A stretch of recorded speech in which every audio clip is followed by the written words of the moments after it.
We'll do it live. Fuck it. Do it live. I'll write it and we'll do it live. Thing sucks. We'll do it live. Fuck it.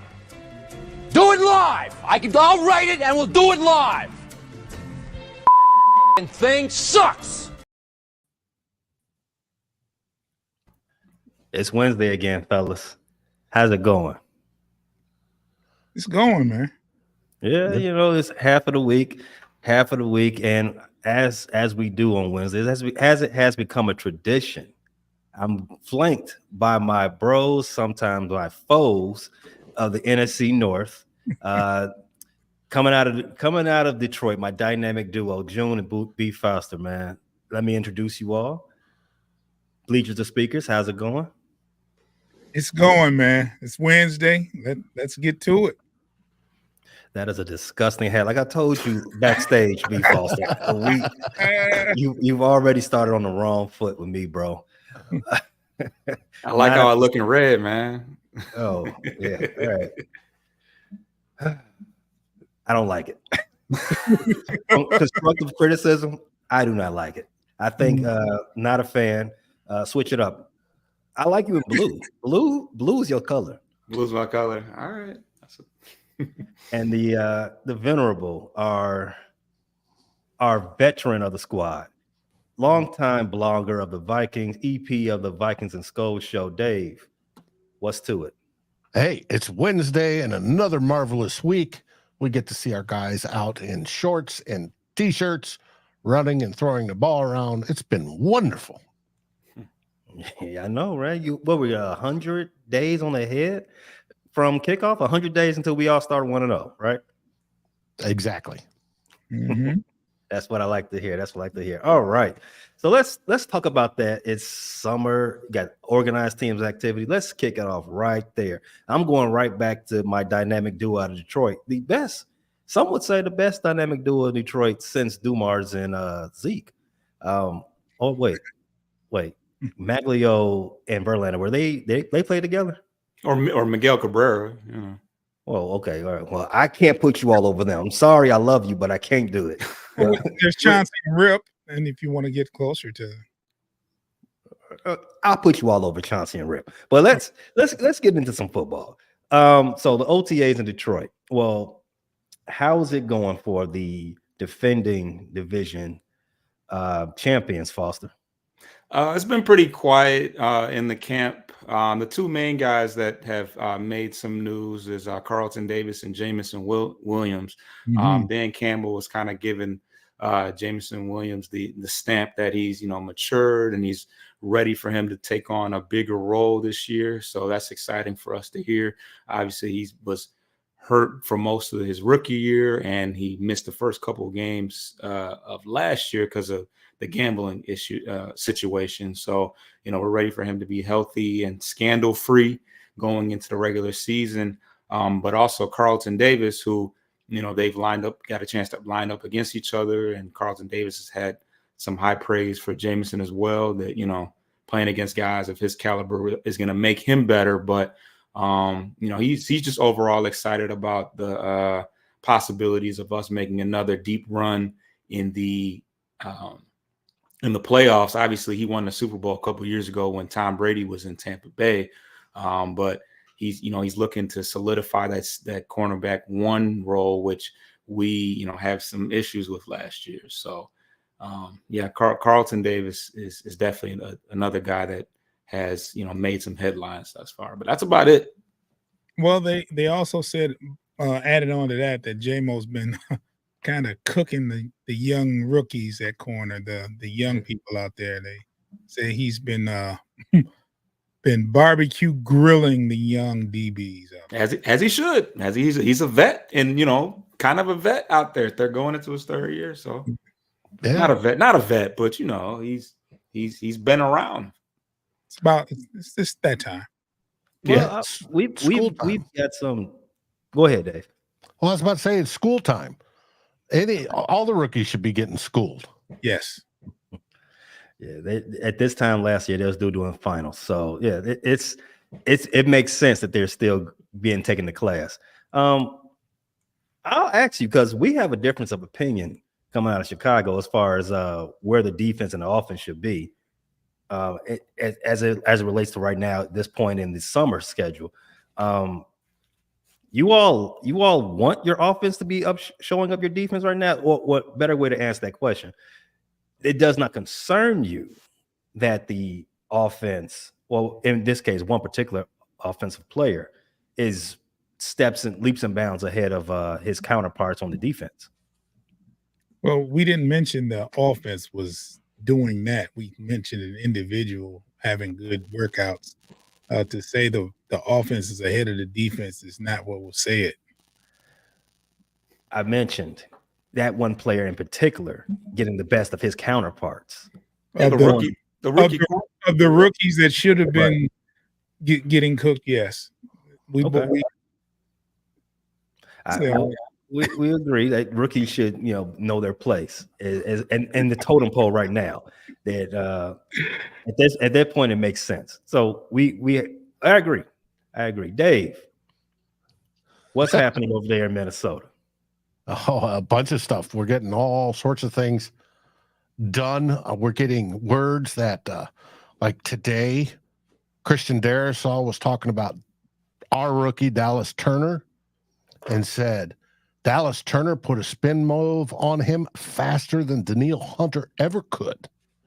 And if it's like he could do that faster than Danielle, oh yeah, baby.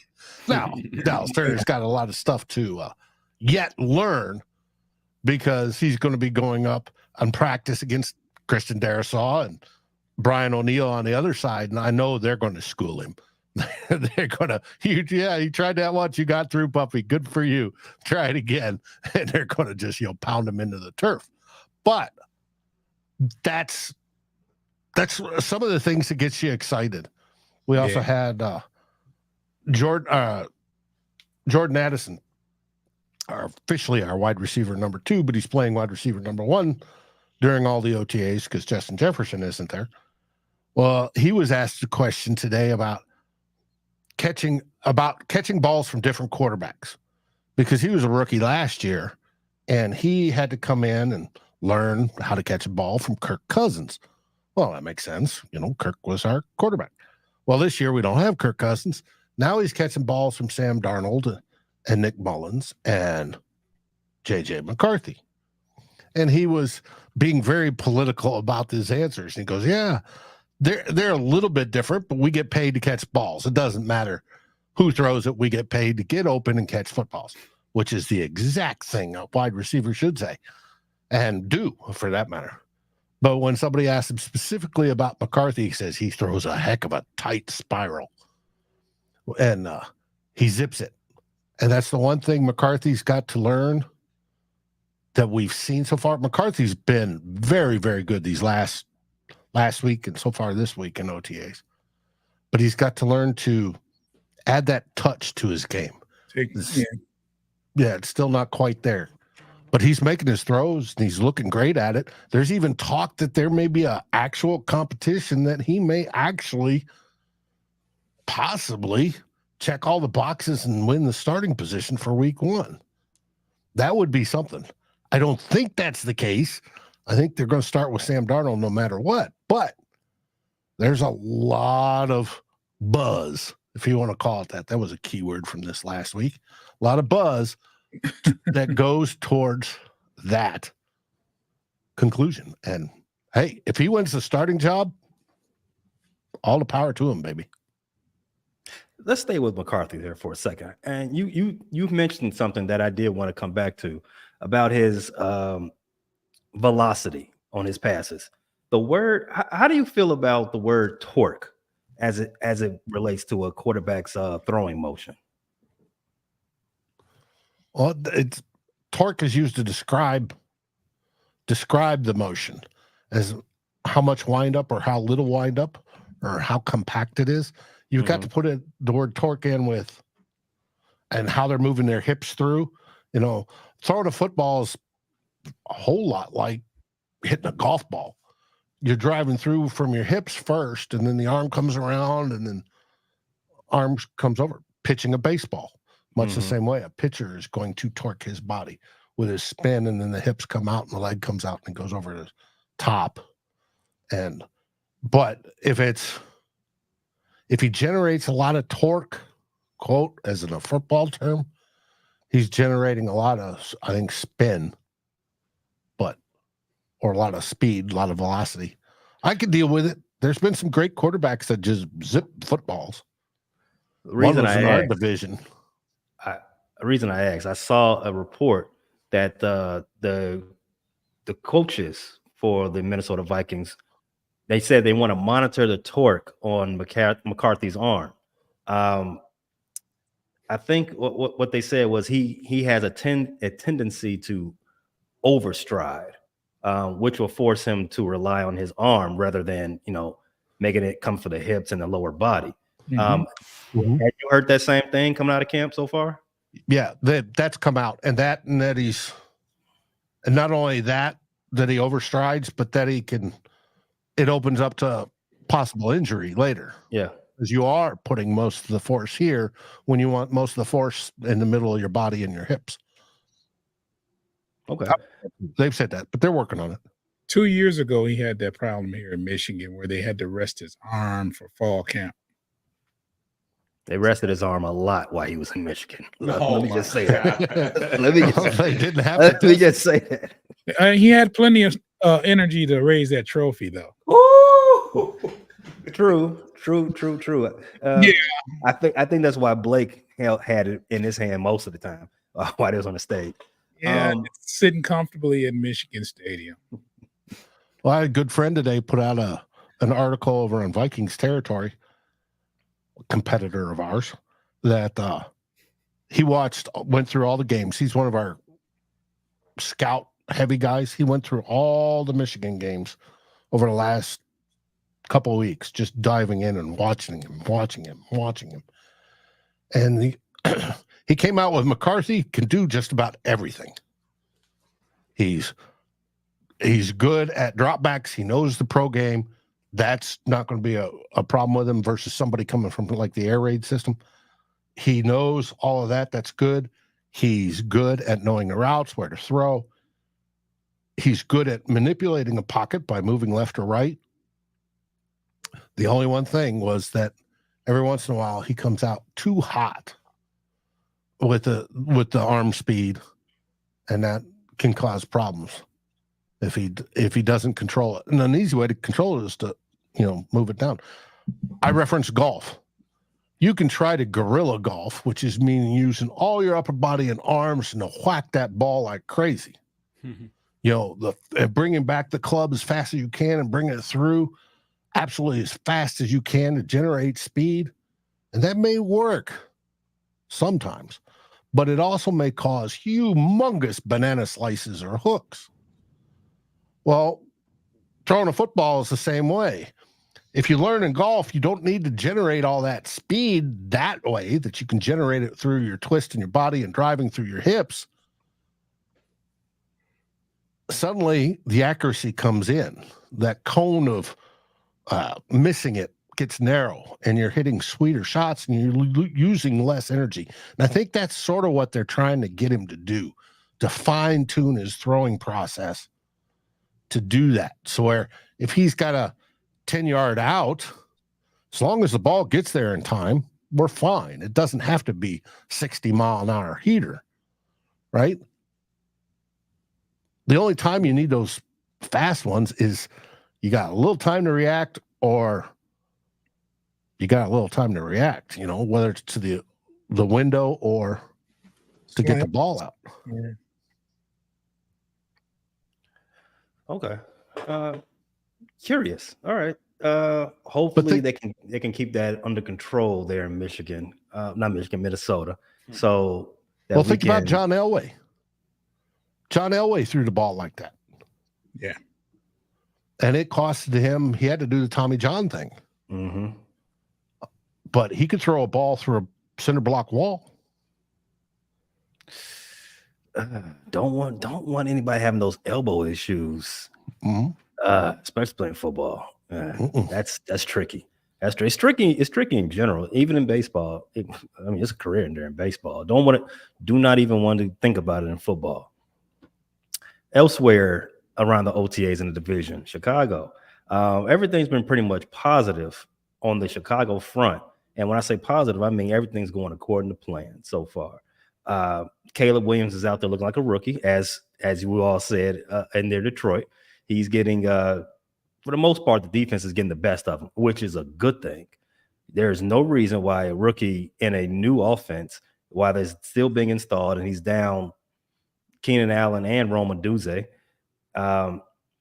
there's no reason why he should be able to show up the defense, a defense that was trending up and one of the better pass defenses in the season, in the league last season. So that's looking excellent.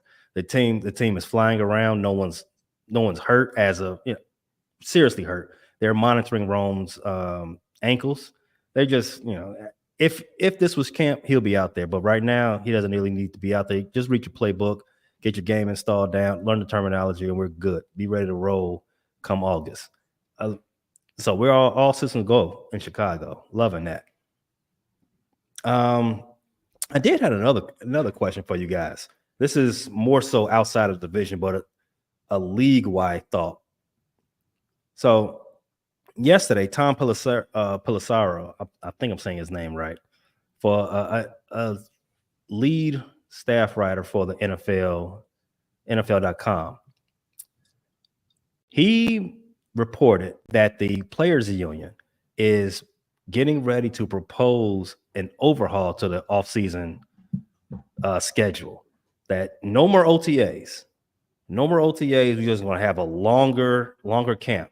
So you can have a more steady ramp up here instead of the, a few weeks here, a few weeks there, some of it mandatory, some of it not.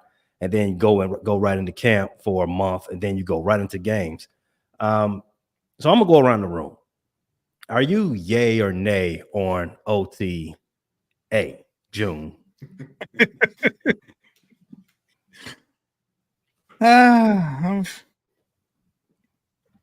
Yay. You're yay. Okay. Okay. To an extent, what's the extent? Well, it's early. It's like really, really early. First impressions aren't everything as far as OTAs. You've seen, I'm sure you've experienced very, very great news coming out of OTAs and never see it happen in September. So you take it with a grain of salt. You like to hear good things. You also like to hear things, opportunity for improvement. That's what, So as you mentioned, like Caleb not doing so well, I don't expect him to come in and be lights out in OTAs. Just don't. This is the NFL. I mean, you're not playing at USC. There's veteran play. Even the players that are not starters are probably better than the college players you played against last year. So you can't expect that. What you do expect is for the camaraderie, and you do expect for the people to compete, and you expect to see the players come in shape and to take it kind of seriously. That's what you expect. I mean, the overall performance, it's May. Mm-hmm. I expect you to be totally, that much better come September. What about you, Dave? Are you pro or no on the system proposal? as it is now, or on the proposal? Well, Tom Pelissero, if you didn't know, came from Minneapolis. He was a beat writer for the Vikings for many, many years. He's a good man, and he writes extremely well, and it's well researched. But Tom Pelissero, as I read the article and many tweets on it, it's the whole idea is they want to move the more physical parts of the OTAs, like what we're doing this week, and they want to move it closer to anywhere from mid-June, late June, early July, somewhere in there. I'd say mid-June. And so that rather than having the physical aspect of what goes on in the OTAs right now, where people are running passes 7-on-7 drills, they're running through the bags, they're doing all the things that they normally do. rather than have it now, to have it in June, and then we hit training camp, then the pads come on, and it's a constant, instead of, spurts of a little bit here, a little bit there, a little bit here, a little bit there. It's a more gentle ramp up towards the season. And it may be helping, or it may be helpful. Back in the Stone Age of football, when they would do 2-a-days and those full padded practices at training camp and such like that, the training camps were longer. Mm-hmm. And a lot of that was back in the 70s and 80s.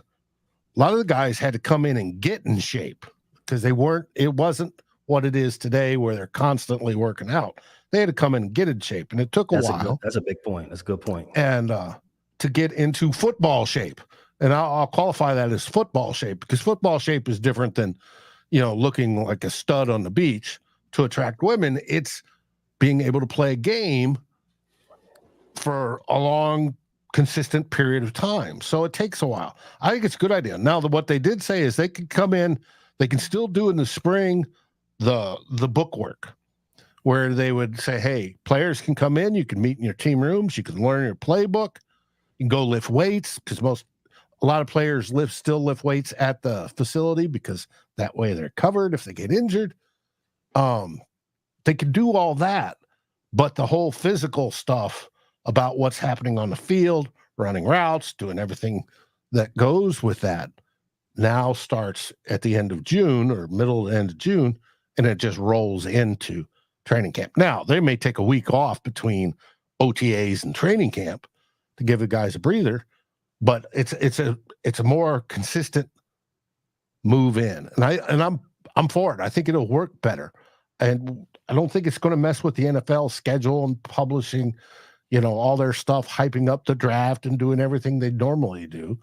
But I think it'd be better for the players, and it'd be better for us fans, because the players will be more consistent coming into that first week of the game, and that first week of the season. And that first week may not feel like a scrimmage game, because everybody's rusty, because they've been there now for 2 months. I'm for it. Okay. I like that point you brought up about player weight and getting into shape. I think that's a critical part as well. B. Foster, break the tie. Where are you at on this OTA discussion? Should we stay as we are now, or should there be a longer runway as what they're arguing for? Yeah, I'm in line with Dave. He covered it pretty good. I don't really see the value so much in how it is right now. I mean, especially for the guys that, if you have a least bit of an injury, or a lot of those, top-notch, high caliber guys, they don't even participate in it anyway. So it's just kind of, if nothing else, just an opportunity for us to, that first hype before the training camp and stuff like that.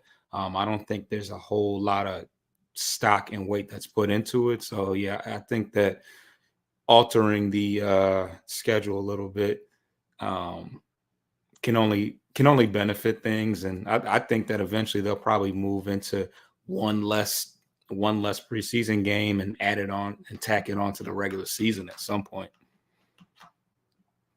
They want the money, so if they can steal another, dollar or two, I think that's what it's ultimately going to be about. Oh yeah, that's coming. The NFL Players Association, they can demand whatever they want as far as work rules out of the season. But what's going to happen is, when Roger Goodell and his 32 buddies get together, 30 buddies get together, and they're going to tell you, like, hey, look, we want that 18th game, and we're going to have that 18th game. That's going to happen. Whether the longer training camp period that they're discussing right now was better for that, I don't know. But I do agree that if you have the way it is set up now, you can pinpoint or target the players who are, maybe partied a little too hard from January to April, and they're not in shape. you can address that right now and get that together by the time August 1st hits. If you let it, if we don't see you until June 15th, it's gonna be tough. It'll be a little tougher. All right. So I mean, I'm all for it. I'm always gonna side with the player. So whatever they think is best, I'm all for it. All right. So we've reached the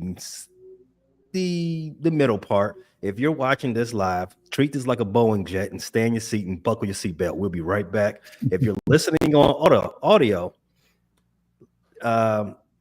listen to our good advertising friends, our partners, and check them out. We'll be right back after this.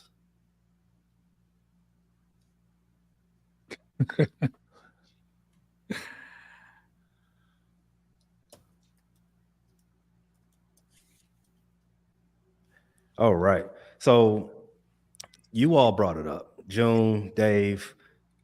There's been some big contracts signed this offseason. All of them pretty much in Detroit.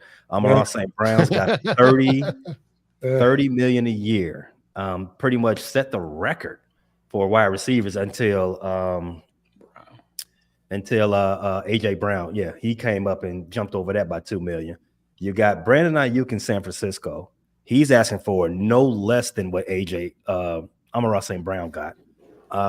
There's the CeeDee Lamb extension. He's holding out.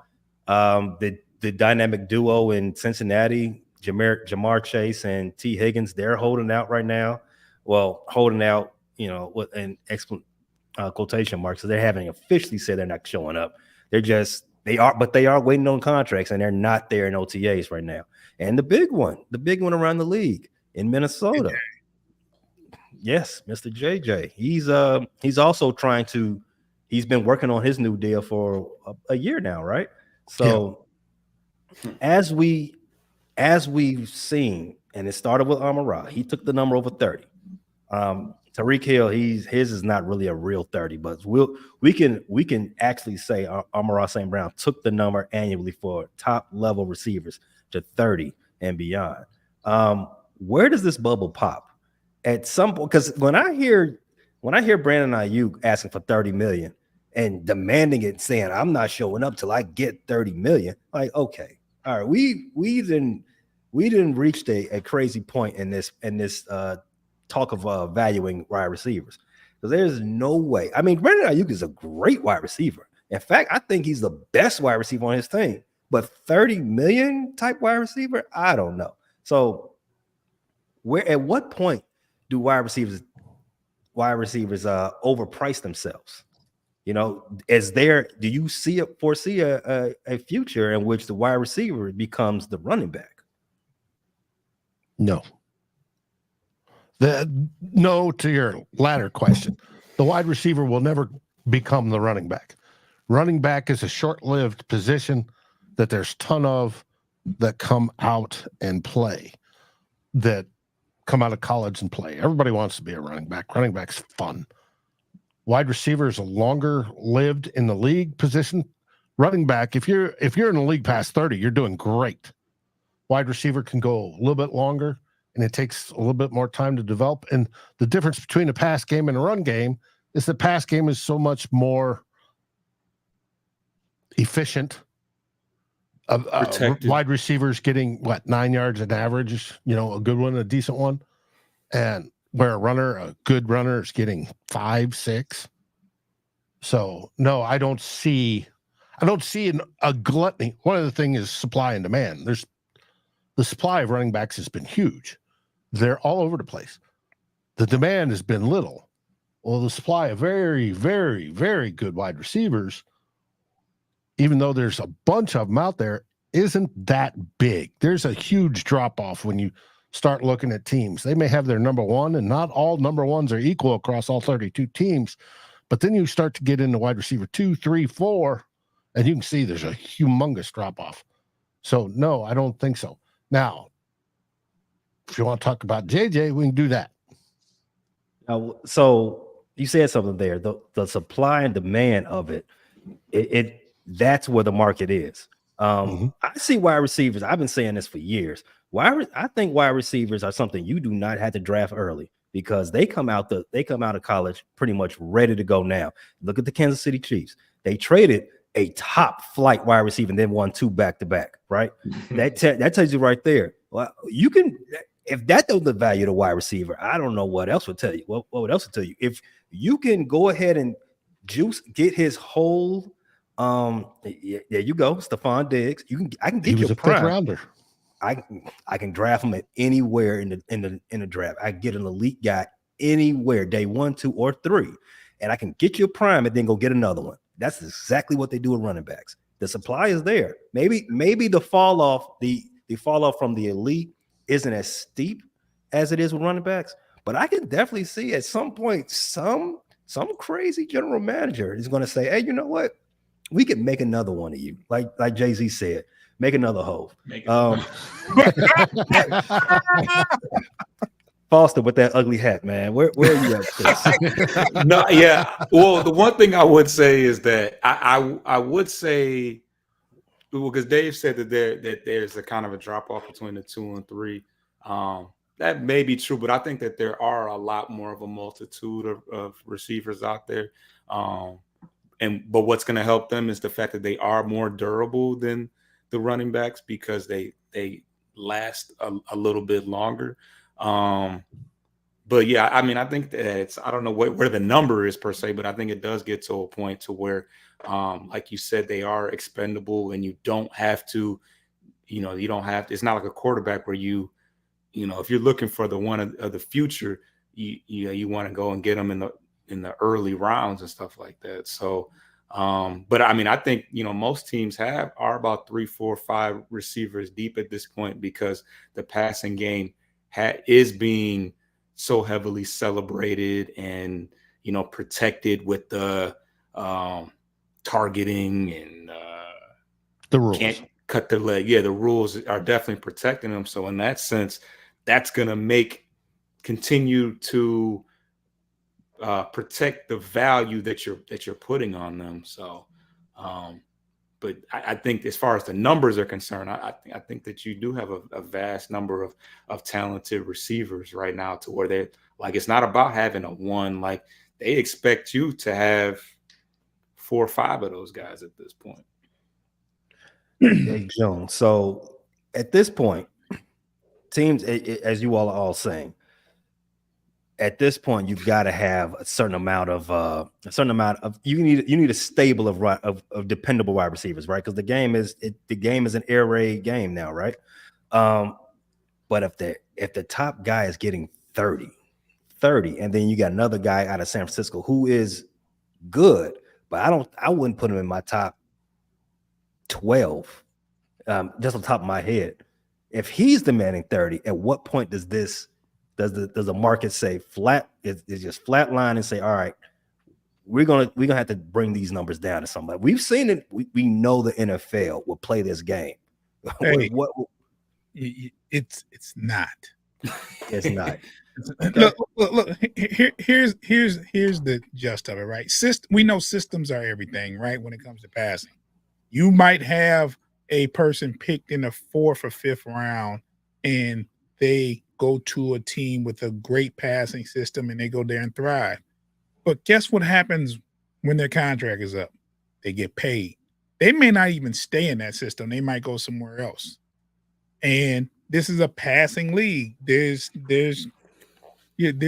long gone are the days or you're running on 1st and 2nd down. That just doesn't happen. Even going back even further, most rosters only carry 3 running backs on their roster. Just 3. So the wide receiver position is always going to be one that if you get the numbers, you're going to get paid. And that's just like with just about every position. Like you've seen where D tackles were getting this humongous amounts of money. It just happens. It happens. And if Ayuk doesn't get it in San Francisco, some dumb owner is going to pay him somewhere else. That's just what it's going to be. I was going to get to that. 30, you're not going to get agreement across all 32 teams. There's always going to be that one that does that crazy trade or the crazy offer for salary Minnesota's been guilty of it. Cleveland's been guilty of it. They're all of them. They see that one little piece and they're going, no, it's worth it. We got to go get it. So we're going to go get it. Let's do it. Let's give him the first fully 100% guaranteed contract in the history of the league. Oh, that was a mistake, right? But there's always that one team that will blow it out of the water. Now, part of this is also the inflation in the salary cap, because the cap's going up. Every year the cap goes up. Everybody that's a free agent that year is looking to get their percentage of that new cap, right? Because everybody else is under contract. Their pay isn't changing. So what they're looking for is they go out there, well, the cap went up 20%. I'm going to add 20% to the top wide receiver from last year. And 20% would be cool, but it may go even higher. You're right there. You won't have an agreement across all owners. Somebody's going to do that thing that Khan in Jacksonville did and pay. Who was that wide receiver that they gave all that money to last summer? It wasn't Chenault, but it was somebody. They like, oof.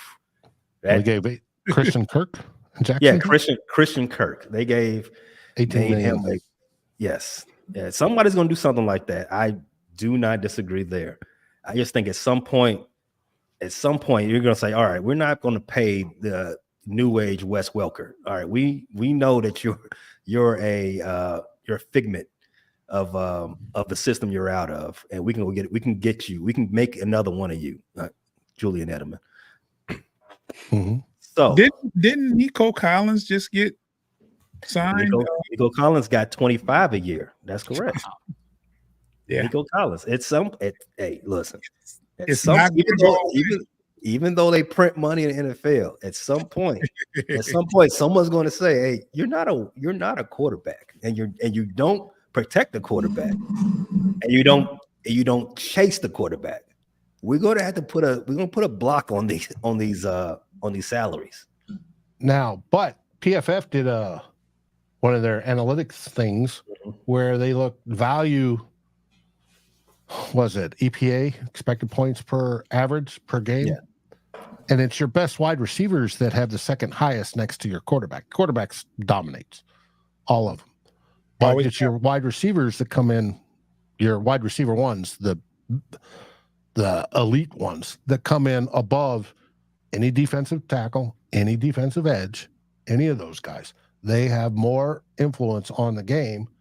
And it's one of the reasons Justin Jefferson is pushing it, because they brought up his numbers. We interviewed Max Chadwick from PFF. He does their college football stuff.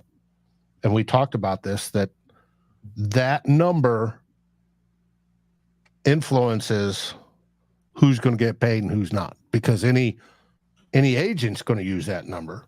The Vikings are going to use that number in the case of Justin Jefferson.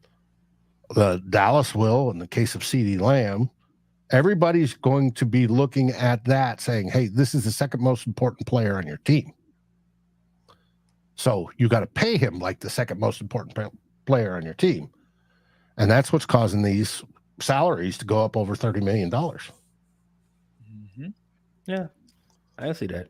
Well, we'll see. We'll see if the owners band together and do some colluding. Or if not, hey, get paid. I'm all for it. Hey, did you see former Chicago Bear and Minnesota Vikings legend Jared Allen? Barbarian? Jared Allen, talking with what's her name? Kay. Cronin? Adams. Oh, Kay Adams. Sweet little thing, Kay Adams. She was asking him this week about should Justin get paid, and why did Jared Allen object to Kirk getting paid, but now it's all for Justin getting paid. My guess would be that, he's still got that purple running through his veins. Well, that he does, but he says he's the best player in his position across the league, and he means so much to whoever's quarterback.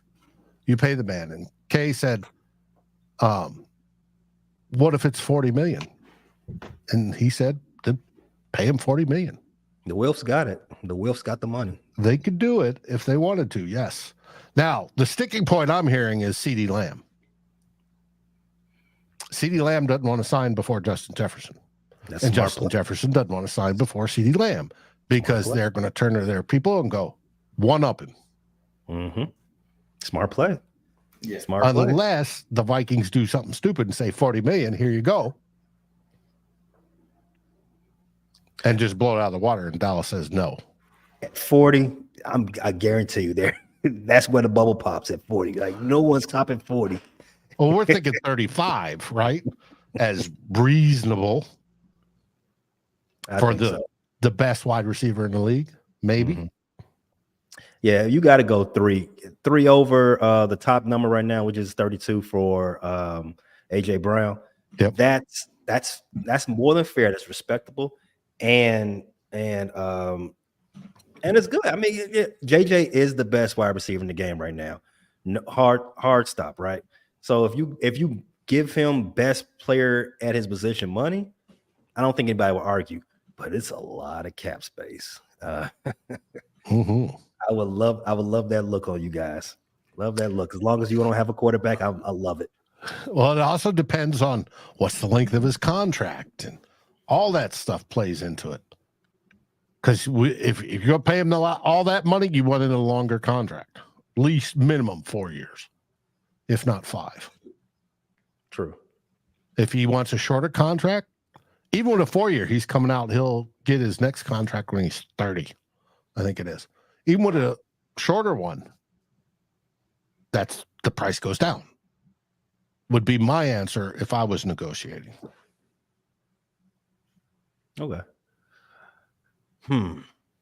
Yeah, a lot to think about as far as that. You know, it's a good problem to have if you've got wide receivers that are necessary to be paid that right. I guess Chicago's got a couple of them. Hopefully we drafted one that'll be demanding 30 plus in a couple of years. The Bears. Hope so. All right, so let's go on. Let's go on to another topic. So it is off season, so we got to sometimes manufacture some things. So PFF, as you called out, Dave, they're list heavy right now. Getting a lot of burning a lot of ink on rankings, and rankings get everybody talking. People love rankings as easy as they are. They get a lot of traction. So we're going to talk about their quarterback rankings because I saw something interesting. I know we had a conversation not last week, but a couple of weeks back about where Jared Goff sits in the pantheon of quarterbacks in the league. So I did want to talk to you guys about what you all see here. So the first, as I'm showing on the screen, PFF has the tier 1 is the Mahomes tier. And does anybody object to that?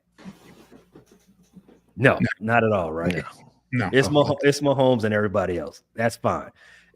We come down to tier 2. We've got the 2-time MVP, but 0-time Super Bowl attendee, Lamar Jackson and Joe Burrow and Josh Allen. How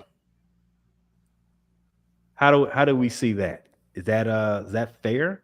Is that are we missing a quarterback in the elites? Yeah, Goff. Goff. Oh yeah, Mr. G Money himself, Jared Goff. Let's find out where he's at, because I know. But so he's got the third tier, the postseason caliber quarterbacks: Justin Herbert, Dak Prescott, Matthew Stafford, former Lion great. He'll probably be in the Pride at one day, with his jersey hanging in the rafters. Aaron Rodgers. I don't know why he's in this tier, but it is what it is, especially in front of Jalen Hurts. But Jalen Hurts at 9, and rounding out the top 10 is C.J. Stroud, second-year player. So first, we didn't have G Money Golf in the elite tier, and he's not in the tier 3 either for what was that, quarterback caliber? Oh, playoff caliber. Let's find it. Tier 4, the melting pot of starters, as they call it. Starting with number 1 of this tier, Jordan Love. The professional one. The professional. So we haven't gotten to Jared Goff yet. What do you all think about PFF ranking Jared Goff, probably the best quarterback in the division, I would think, behind Jordan Love? Prisoner of the moment, I guess, or I guess prisoner of the second half of the year where we kind of tore it up. What wasn't the last moment we saw of both of these quarterbacks? The last one we saw was Jared Goff playing in a championship game, right? Correct. But postseason tier, he's not in the postseason tier, but he was basically in the Super Bowl. So, you know. Yeah. Well, let's not say the championship game is basically the Super Bowl. Not the championship game, not the championship game, but a quarter away from it is basically the Super Bowl. Okay, I give you there until they coughed it up. So wasn't golf. It's not. Yes, you're right. It's not golf.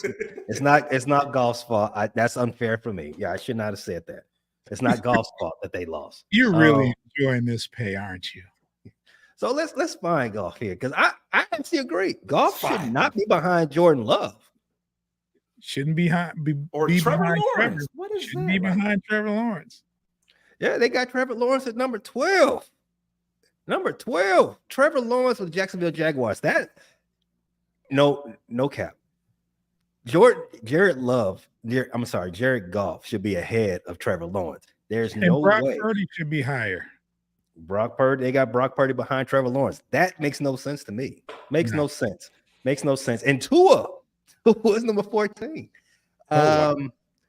Yeah, Tua's not showing up for OTAs right now either, because he's looking for a contract, and Miami's like, I don't even know if I want to pay this dude, but they got him at 14. Because if they pay him, it's going to be $50 million.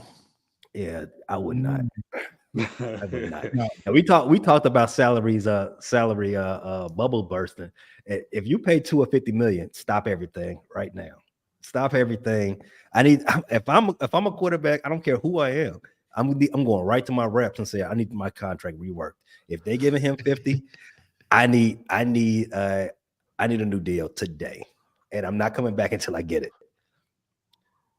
So we got Goff at number 16, right behind former Viking great Kirk Cousins. Wow, is that disrespectful? I mean, I see the justification in it. I mean, they're basically, although he's coming off one of his best statistical years, I think they're just cooking him over the fact that they're basically saying that he's a system guy, and if he's in any scenarios where there's the least bit of, where he has to create for himself or outside of the structure of the best offensive line in the NFL, damn near, he struggles in that regard. So I guess if you gauge things off of in a vacuum where where he's not where he's at, I guess I can see why they would do that. But he is playing for the team that he's playing for, so why knock him for that? I guess I don't know how they go about. I don't know how they necessarily go about doing it though. Well, I'll say this right here. Under their explanation for this, they have, unfortunately, Goff's play under pressure and outside of structure continues to leave a lot to be desired when compared to other top NFL quarterbacks. When I read that, not a light bulb, but question mark rang across my forehead. It's like, isn't that exactly the same thing that Kirk Cousins is known for? And he's ranked higher. He's not the quarterback of my team, but I would think that Jared Goff is being a little bit disrespected here. I mean, like as you said, Foster, he's a 2-time Super Bowl attendee. All right. Yeah, those Super Bowls showing up. I'm not gonna say that anymore, man. they matter for something, right? For a lot. They should. Unless you got 2 MVPs. Oh boy. How about you, Dave? Well, if you go down, it's got your quarterback, the Bears, at number 19. And it's got my combination down at 31 between Sam Darnold and JJ McCarthy. And I'm perfectly fine with that. They can sit there. Neither one of them has proved diddly squat. So I think Caleb Williams is overranked to put him at 19. He hasn't done it. Like you said, he's dangerously close to golf. I wouldn't put him up as high as golf. Or no. Golf would be better. Until you get out there and get some grass stains on the pads on your jersey a little bit, I don't think you should be ranked at all. It should say NR by your name. Yeah, but golf being 16, I mean, if you told me golf is like a middle road quarterback as it relates to starting quarterbacks, like, okay, that doesn't surprise. I mean, without thinking about it, cool, whatever. But seeing some of the names in front of him, Tua. Come on, bro. No, because everything. I'm gonna read that line again from PFF. Unfortunately, golf's play under pressure and outside of structure continues to leave a lot to be desired when compared to other top NFL quarterbacks. What does Tua do outside of the structure that he has in Miami? What does Tua do when he's under pressure? End up on the sideline. Yeah, end up on the sideline, back at somebody's elbow. And then we got to have a whole bunch of medical talk for a week because he got rattled. Yeah, golf should be no less than, just looking at the guys that we named, 13, 12. 12. Yeah, 12 is perfectly fair. And I think golf's better than Trevor Lawrence. Lawrence hasn't done a whole lot. Lawrence, yeah, I was a big T-Law truther for the longest, but yeah, he got to show me. It's taking too long for him to get to that next step, and I gave him a mulligan for his rookie season.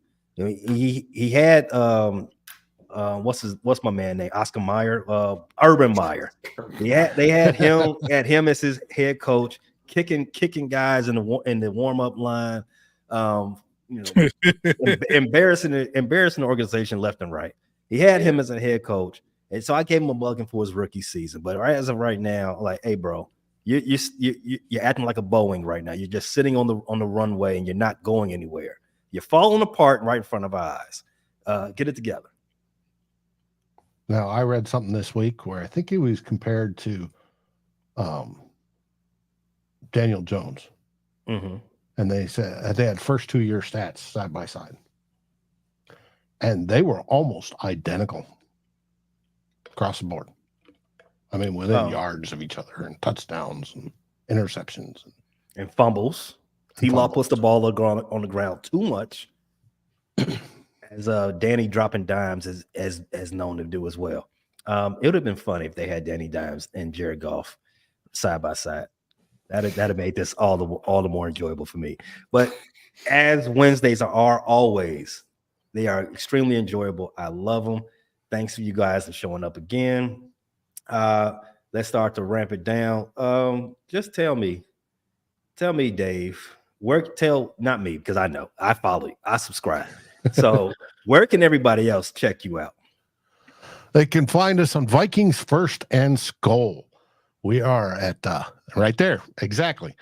On YouTube, we are at every podcast aggregator you can find, and you can also find us on the Fans First Sports Network's webpage.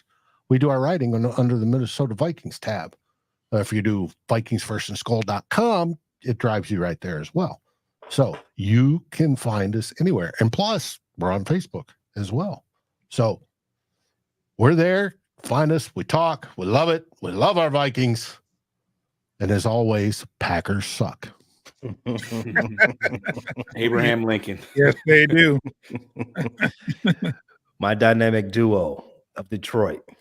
What's to you all? Where can everybody hear you all? Okay, it's a couple spots you can check us out. You can check us out on Bleachers to Speakers on YouTube. where you can please subscribe to Bleachers Speakers on YouTube. You can also check us out on Motor City Metrics on YouTube as well. And then for your audio feeds, that's the Spotify, Apple Podcast, all those good things. Any place you can find a podcast streaming platform, just go to Bleach Speakers, FFSN there. Follow us, download the episodes. You know it. Heavy on the download, heavy on the subscribe, heavy on the share. Yes. And where can they find you, Pay? As you all have been watching and you've seen that scroll, that little ticker down below, that is what you should need to be doing. You need to go right onto your pocket, right into your Spotify, right into your Apple Music, right into your Pandora, Amazon Music, or YouTube Music, or wherever. You can even catch us on Sirius. The Bear Claw Podcast, one of the, if you're asking me, best show on Fans First Sports Network. But that's just my opinion. Don't take it from me. Why don't you download, listen, tell me yourself, leave a review, hit the notification bell so you never miss an episode, share it with a friend. Let's get their opinion as well. Tell them to do the exact same thing. Visually, we are also on YouTube as well at the Frustrated Chicago Sports Fan. That is also on the ticker down below. Same rules apply. Hit the bell for notifications, share with a friend, and subscribe. Never miss an episode. All right, fellas, it's that time of day. It's that time of the week again. What's our favorite call-off signal? Dave, what do they say in Minnesota? Skull Vikings. Yeah, I like the energy. June, what's the word in Motown? Another one bites the flush. Yeah, that was more Simba than Mufasa. And as always, in Chicago, we The Bears.